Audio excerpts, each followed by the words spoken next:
नमस्कार दोस्तों, मैं हूं दीपक पत्थे और आप देख रहे हैं प्रदेश की आवाज।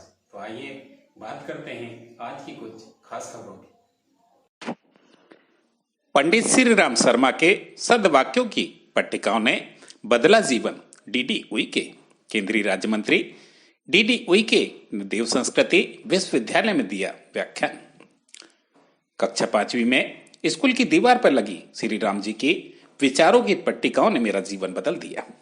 एक पट्टिका पर लिखा था, अपनी रोटी मिलकर बांटकर खाओ ताकि तुम्हारा कोई भाई भूखा न रहे। दूसरी पट्टिका पर लिखा था, प्रसन्न रहने के 2 उपाय हैं, अपनी आवश्यकताएं कम करें और परिस्थितियों से तालमेल बिठाएं।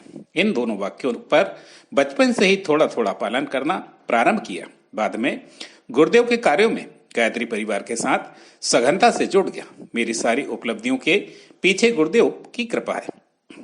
ये विचार केंद्रीय राज्य मंत्री श्री दुर्गादास उइके ने शांति कुंज हरिद्वार में बतौर मुख्य अतिथि अपने घरेलू लहजे में व्यक्त किए।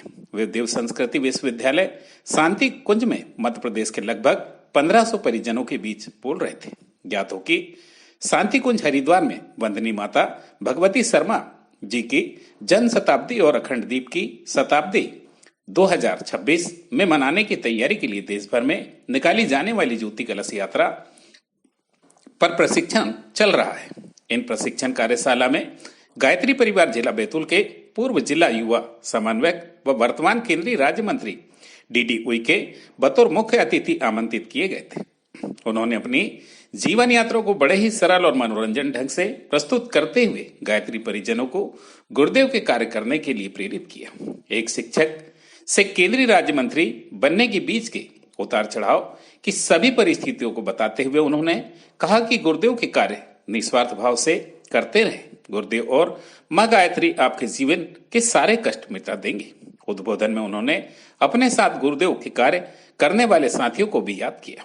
उन्होंने कहा कि जिस आदिवासी बालक को ठीक से हिंदी भी बोलना नहीं आता था, वह अखंड ज्योति पढ़कर साहित्यिक हिंदी बोलने लगा। यह गुरुदेव के विचारों के कारण ही संभव हुआ, क्योंकि गुरुदेव ने कहा था कि मुझे खोजना है तो मेरे साहित्य को खोजना है।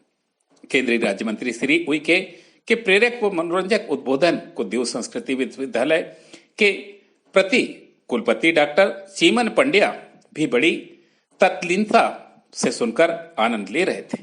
सरल सहज मंत्री श्री उइके उद्बोधन के पश्चात माता भगवती देवी की रसोई में जाकर सभी परिजनों के बीच बैठकर भोजन प्रसाद लिया। साथ ही उन्होंने भोजन परोसा भी।